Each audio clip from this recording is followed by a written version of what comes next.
Here's a question for you guys. What does the perfect protagonist look like? Trick question! Come on, such a thing obviously can't exist, right? Technically, the concept of perfection is obviously incredibly subjective and realistically impossible to achieve.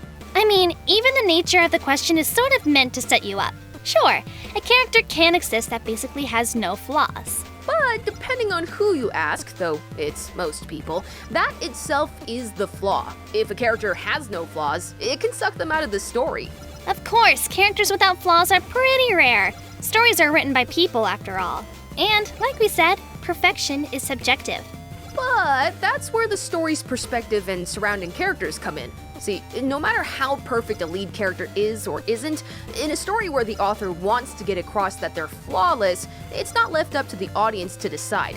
That's usually the job of the supporting cast. Typically, it's the mark of a bad writer. Having other characters blatantly tell us how perfect this one other character is. But there is one example I can think of where that just isn't the case. Let's talk about Kurokami Medaka.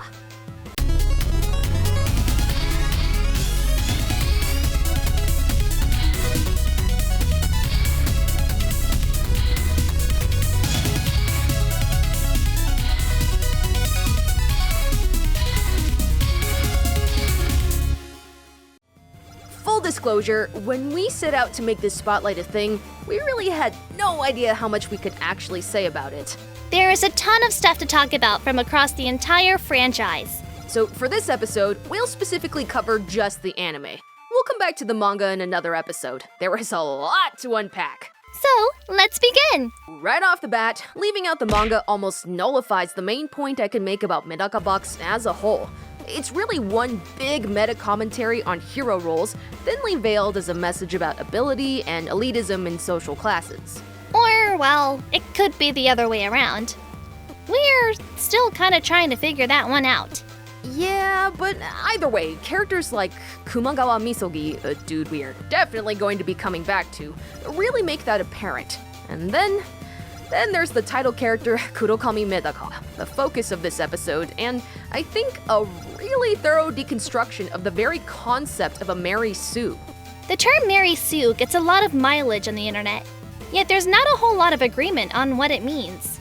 The term's honestly nebulous as it is. Usually, it's actually not something that exists in an original work, and is more associated with fanfiction. It's essentially an author insert character, and they're typically depicted as just oh so perfect. So perfect, in fact, that other characters hardly ever talk about anything but exactly how wonderful and perfect she is. Though, really, a lot of the time the term's just used to describe a character that's just too good to be true, to vastly oversimplify it anyway. Defining the term is tough, but like a game of cards, most characters will have tells that help identify them as a Mary Sue or not. Though even that can be tricky, since a character can have a lot of these traits and still not be one. Hell, I don't even know if Mary Sue is a concept that exists in Japan, but it usually comes down to a few noteworthy factors. They're usually essential to the story, have an incredibly idealized personality with only informed flaws, and they're unrealistically good at, well, pretty much everything. They're designed to stand out, meaning they're almost always drop-dead gorgeous and have some sort of trait that lets them stand out. They also have weird names and are the absolute center of all the story's attention. Gee, I wonder who that sounds like. And now that you have that image in your head, let's just shatter it completely. Kurokami Medaka is not a Mary Sue, but like I said, she's a great deconstruction of the idea. First of all, Medaka is very literally not normal. Hell, she's part of an entire subspecies of genetically perfect humans, literally called abnormals. Yeah, that one's a bit on the nose. But it's actually pretty important to the overall point. In truth, you don't really learn the ramifications of a lot of this until the second season, but it's a pretty big deal. Even before that, though, you get hints of it. She acts pretty weird, all things considered. The series likes to say that she's so brilliant, she crossed back over into stupid, and it's not exactly inaccurate. A lot of what Medaka does just doesn't make any damn sense. But it's actually because she's so special. The second season makes it very clear that she is in a league of her own. She's the elite of the elites, and because of that, she has a very alien way of thinking. Medaka being the most abnormal is the entire point of the story around that time.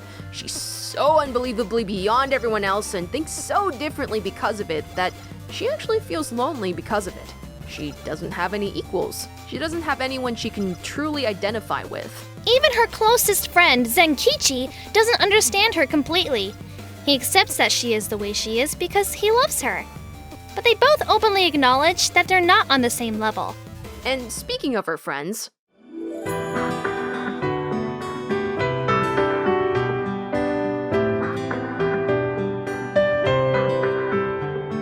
everyone in this series, with very few exceptions, sees Medaka as this perfect being.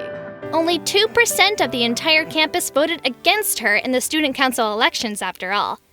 Those that didn't vote for her were all just rebels. And that's often a factor of a Mary Sue, a character who everyone thinks is perfect and loves, and anyone who doesn't is treated as evil or stupid or both. Now, there are a lot of things that happen later in the manga that actually make our point for us on this one. But there is one particular moment in the anime that helps a lot.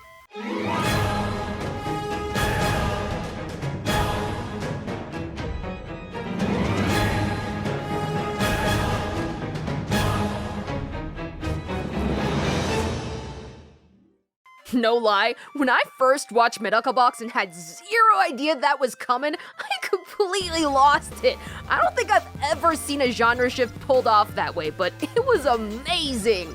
But on the subject of our actual point, there's something to really pay attention to. The students' reactions while Medaka is running around the school, trying to save everyone. Notice how completely fine they are with everything? In this particular case, their blind acceptance of Medaka and her antics is a very bad thing, and it's honestly amazing that event managed to not have a body count. Medaka is dangerous. She attracts dangerous people. Liking her is perfectly fine, but being okay with everything that goes on around her just isn't smart. But let's talk about something that is smart, her character arc. I don't want to spend too much time on this, mostly because Voyager did a full breakdown of this idea in his Season 1 review of the series on the site. Check that out when you can, links down below. But do you want to know the ultimate point to turn a Mary Sue into a sort of deconstruction of a Mary Sue? You give them a character arc!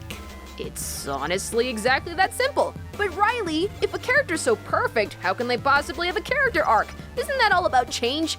Well, I will tell you, audience. That's actually partial credit. Yes, a character arc is about change, but the character with the arc isn't necessarily the one that has to change themselves. Exactly. That's where the concept of a flat character arc comes in.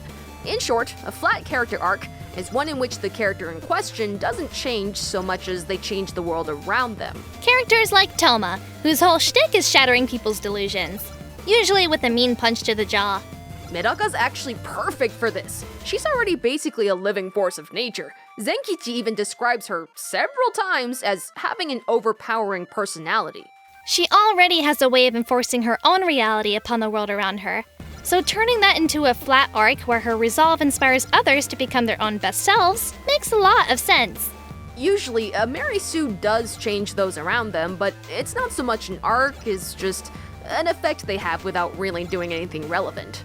But in Medaka's case, it's like she's found a way to take this effect and weaponize it, all through what Zenkichi calls そしてこれこそが黒髪メダカの真骨頂上から目線性善説 Yeah, that. Yeah, but even that gets picked apart later in the manga too. It's something we'll talk about when we dive into some other characters, like Kumagawa. Let's just say that it doesn't exactly work on everyone. To be fair, it doesn't work on everyone in the actual anime either. Medaka's force of personality isn't really what turns things around in the last stretch of Season 2.